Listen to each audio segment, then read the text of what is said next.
Halo guys, kenalin nama gue Rizal. Welcome to Funny Sunday Project.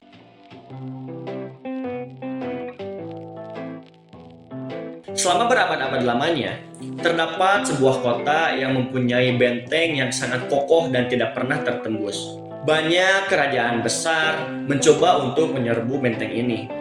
Tapi satu persatu usaha mereka itu ya berakhir gagal. Kota ini terkenal dengan tembok raksasa yang bernama Theodosius yang melindungi setiap sudut dari kota ini. Sampai-sampai kota ini mendapatkan julukan yaitu kota tak terkalahkan. Nah, dan nama kota ini adalah Konstantinopel. Seperti pepatah menyebutkan, sepandai-pandai tupai melompat pasti jatuh juga. Sama halnya juga dengan benteng Konstantinopel. Sekokoh-kokohnya benteng Konstantinopel pasti ada yang bisa menembusnya. Namun, jauh sebelum ada orang yang bisa menembus dan juga menaklukkan kota Konstantinopel, Nabi Muhammad SAW sudah memberikan isyarat dalam salah satu hadisnya. Beliau bersabda, Konstantinopel kelak akan ditaklukkan. Sebaik-baiknya panglima adalah panglimanya, dan sebaik-baiknya pasukan adalah pasukannya. Nah, dengan adanya hadis atau ucapan Nabi ini, ialah sebagai harapan dan juga motivasi umat Islam dalam sepanjang sejarah. Lalu, siapakah pemimpin yang bisa menaklukkan Konstantinopel dan juga siapakah pasukan terbaik yang dapat dipimpinnya itu? Mari kita bahas.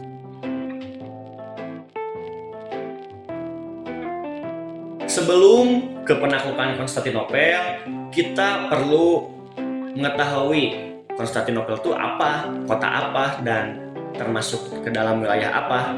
Konstantinopel didirikan oleh Kaisar Konstantinus I atau Konstantinus pertama pada tahun 324 Masehi. Dan secara resmi diresmikan menjadi ibu kota Kekaisaran Romawi pada tahun 330 Masehi.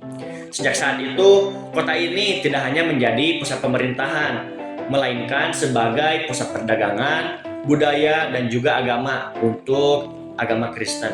Lalu singkat cerita, Kekaisaran Romawi ini terbagi menjadi dua wilayah bagian. Yang pertama ada wilayah Romawi Barat, dan yang kedua ada Romawi Timur. Untuk Romawi Barat itu pusat pemerintahannya berada di kota Roma, ini. Dan untuk Romawi Timur berada di Konstantinopel. Nah, dengan dijadikannya kota Konstantinopel ini sebagai ibu kota Romawi Timur, kota ini semakin meneguhkan posisinya sebagai jantung peradaban pada saat itu. Dan juga letak dari geografis Konstantinopel ini sangat strategis. Konstantinopel berada di jalur maritim yang menghubungkan antara Asia dan juga Eropa. Dari banyaknya orang yang ingin menghancurkan Konstantinopel, salah satunya adalah ada Sultan Murad II, yaitu penguasa Utsmani. Sama seperti orang lain, Sultan Murad II juga gagal dalam menaklukkan Konstantinopel. Meskipun gagal, Sultan Murad II tidak kehilangan harapannya. Ia justru yakin bahwa suatu saat pasti ada seseorang yang bisa menaklukkan Konstantinopel seperti sabda Rasulullah. Beliau menurunkan keinginan dan juga cita-citanya kepada putranya. Nah, putranya ini bernama Sultan Muhammad II.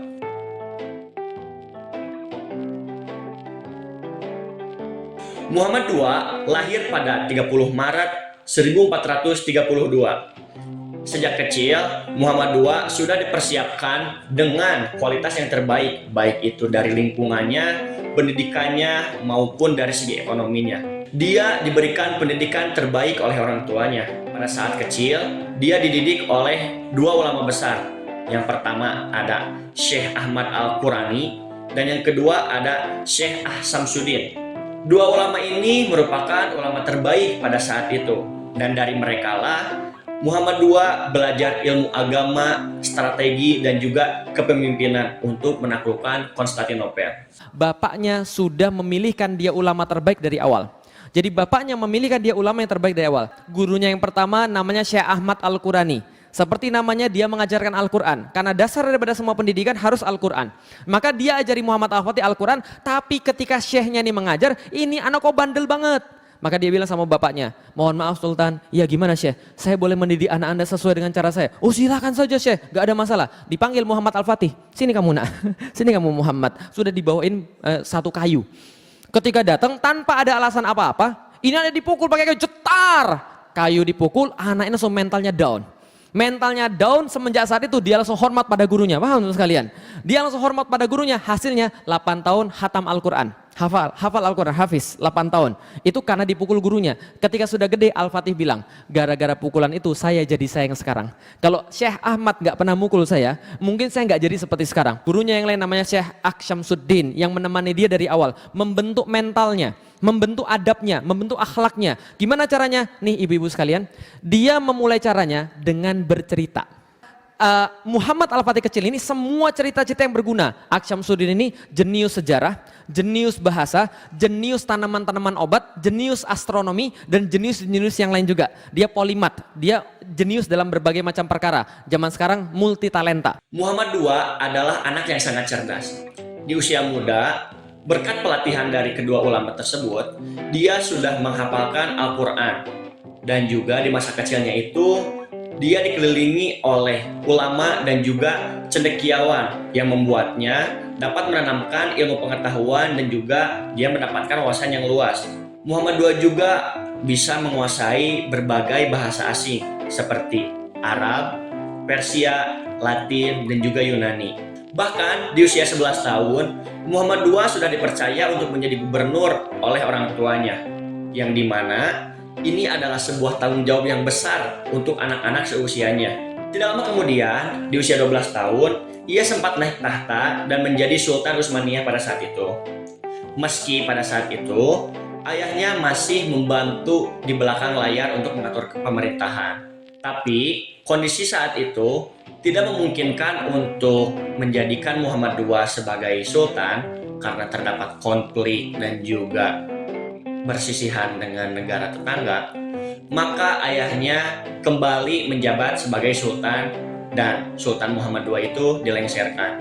Namun ketika usianya menginjak 19 tahun, Muhammad II resmi menjadi pemimpin penuh Kesultanan Utsmaniyah. Nah, dari sinilah awal perjalanan besarnya dimulai.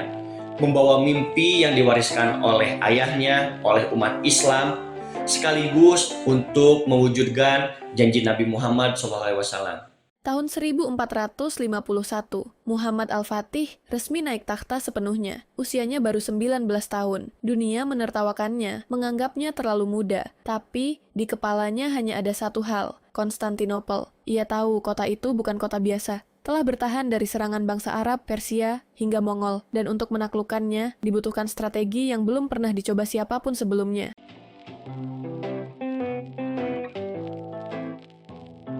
Memasuki tahun 1450, keadaan Konstantinopel mulai goyah. Nah, mulai goyahnya itu karena kota yang selama ini terlihat sangat kokoh, ternyata dilanda konflik internal. Nah, karena hal ini membuat pertahanan Konstantinopel ini sedikit melemah. Nah, dari hal ini adalah kesempatan emas yang ditunggu-tunggu oleh Muhammad Al-Fatih. Namun, sebelum menyiapkan pasukannya, Al-Fatih sadar bahwa yang harus diperkuat dahulu adalah dirinya sendiri, yaitu dengan iman dan juga ibadahnya. Sejarah mencatat, beliau tidak pernah meninggalkan sholat tahajud dan juga sholat rawatib, bahkan ketika dia sedang sibuk dalam memimpin. Inilah fondasi yang dia bawa agar bisa membuatnya yakin untuk mendapatkan keberhasilan sejati, karena dia yakin bahwa semua usaha itu datang dari pertolongan Allah. Setelah itu, ia mulai membangun kekuatan militernya sendiri dengan keyakinan dan juga pemikirannya sendiri. Awalnya, ia membentuk pasukan sekitar 7.000 orang. Tetapi secara bertahap, bertambah dengan sedikit mulai sedikit, ia berhasil mengumpulkan hingga 250.000 prajurit. Yang paling menarik, di setiap barak tentara selalu ada ulama yang menemani mereka. Para ulama ini memastikan bahwa prajurit tidak hanya kuat secara fisik, namun juga kokoh dan juga kuat secara spiritual. Setelah itu, Al-Fatih berpikir keras untuk menaklukkan kota Konstantinopel. karena ya kota ini selama beratus tahun belum pernah tertembus oleh siapapun. Langkah pertama yang ia lakukan adalah ia menutup Selat Bosporus. Nah, Selat Bosporus ini adalah jalur laut yang sangat penting yang menjadi urat nadi perdagangan kota Konstantinopel. Untuk memperkuat kontrolnya, ia membangun sebuah benteng megah yang bernama Rumeli Hisari, yang dimana benteng ini berdiri kokoh hingga saat ini, yang berada di tepi Selat Bosporus. Tidak berhenti di situ, sang sultan juga memesan meriam raksasa dari seorang ahli senjata asal Hungaria yang bernama Orban. Oke, di sini gua bakal mengisahkan kenapa sang sultan bisa memesan senjata ke Orban ini. Jadi, awal mulanya Orban tuh datang menawar senjata ke pihak Konstantinopel. Namun, pihak Konstantinopel itu tidak sanggup untuk membayar Orban. Nah, karena tahu Orban ini berbahaya, pihak Konstantinopel melarang Orban untuk keluar dari Konstantinopel. Kan jahat banget ya. Orban ditahan selama 1 tahun di dalam Konstantinopel. Namun berkat itu, Orban jadi mengetahui seluk-beluk dari Konstantinopel itu kota yang seperti apa. Setelah 1 tahun, dia bisa keluar dari Konstantinopel. Karena dia berniatnya jualan, setelah gagal dari Konstantinopel, dia langsung datang ke Sultan Muhammad II. Dia menawarkan senjata meriam untuk menobrak Konstantinopel. Yang lebih menariknya, sang sultan membayar Orban 4 kali lipat dari harga yang ditawarkan di awal. Akhirnya apa yang terjadi? Dia pergi ke tempat yang punya duit. Namanya orang punya senjata, orang ahli senjata itu nggak pernah ideologis. Dia cari orang yang punya duit, paham teman sekalian? Maka datanglah dia ke tempat Muhammad Al-Fatih, nawarin senjata yang sama. Bos, gue punya senjata bos, mau bikin atau tidak? Al-Fatih begitu melihat rancangannya, Al-Fatih sebelum melihat rancangannya, itu sekretarisnya nulis dalam catatannya, Al-Fatih bilang begini, bisa nggak engkau membuat sebuah senjata, lalu memeragakan dengan tangannya, kata sekretarisnya, yang bisa melontarkan proyektil sebesar ini. Proyektil sebesar ini, paham ya? Itu Orban ahli fisika, Muhammad Al-Fatih ahli fisika. Orban langsung hitung, apa rumusnya? I sama dengan M kali A. Paham sekalian? Impact sama dengan massa kali akselerasi, paham ya? Jadi kalau ada massa sebesar ini yang bisa dilontarkan sama sebuah proyektor, ini tembok jebol. Maka dia bilang pada Muhammad Al-Fatih dengan curiga, apakah engkau ingin menghancurkan tembok Konstantinopel? Al-Fatih balas, kalau iya kenapa? Orban membalas lagi, kalau iya kebetulan. Saya sudah tinggal di sana selama 1 tahun. Saya tahu setiap lekuk-lekuk tembok ini dan saya bisa membuatkan senjata yang kamu maksud. Benar, benar. Oke, buatkan bagi saya. Kamu dibayar berapa? Saya dibayar segini janjinya. Saya bayar 4 kali lipat, buatkan senjata yang buat saya. Dibuatlah senjata yang sangat fenomenal pada saat itu. Belum pernah ada sebelumnya, namanya The Great Turkish Bombard. Atau lebih dikenal dengan nama The Basilica Cannon atau The Muhammad Great Gun. Ini senjatanya kalibernya 0,7 meter. Beratnya 18,2 ton. Panjangnya 5,2 meter, jarak tembaknya 1,6 km, sekali muntah 682 kg. Paham teman sekalian?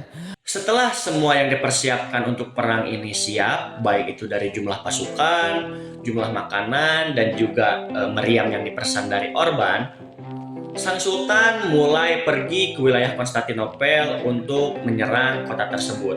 Lalu sebelum menyerang kota tersebut, sang sultan memimpin sholat sebanyak 250.000 pasukan. Sang sultan berdoa kepada Allah agar dipermudah dalam menaklukkan kota Konstantinopel.